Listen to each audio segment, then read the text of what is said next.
The Exorcist, which is based off of a book by William Peter Blatty, is about exactly what you'd think it is based on the title. It's considered a classic, and for good reason.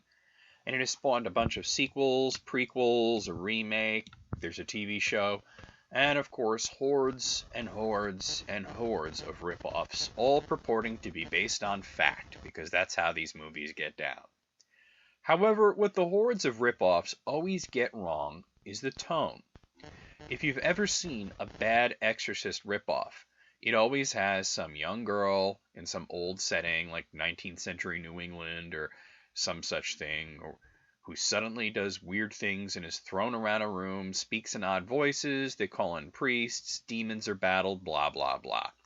The Exorcist did it first, The Exorcist did it best, and most importantly, The Exorcist did it right. It takes place in a contemporary setting, and the characters start off completely normal. The young girl, Reagan, is seemingly completely normal, especially for a girl whose mother is a somewhat famous actress.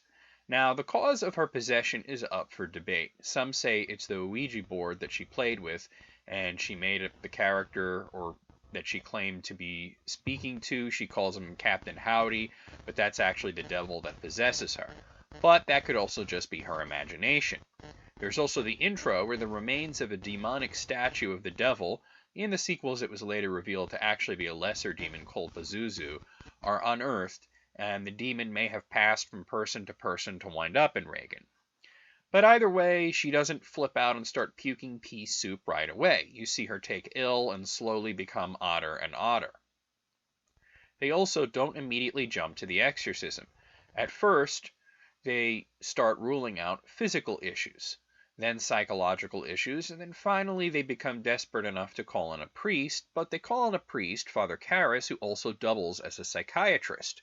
And he's somewhat more prone to believe that Reagan is troubled other than that she's possessed. Though Reagan says troubling things regarding his mother, who had recently died, the devil even coyly says Karras' mother is with him and he'll pass on a message.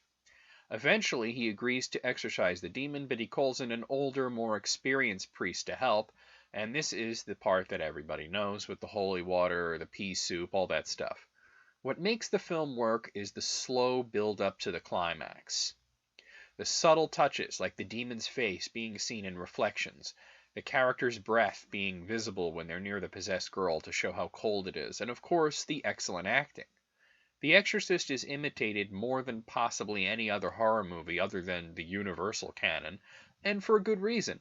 Forget the sequels, especially the second one. Forget the remakes and the prequels, forget the TV show, and of course, forget all those The Last Exorcism of whatever, or the really truly not made up exorcism of some bitch movies. Just watch this one. It's more effective than all those others put together, and I give it a 10 out of 10.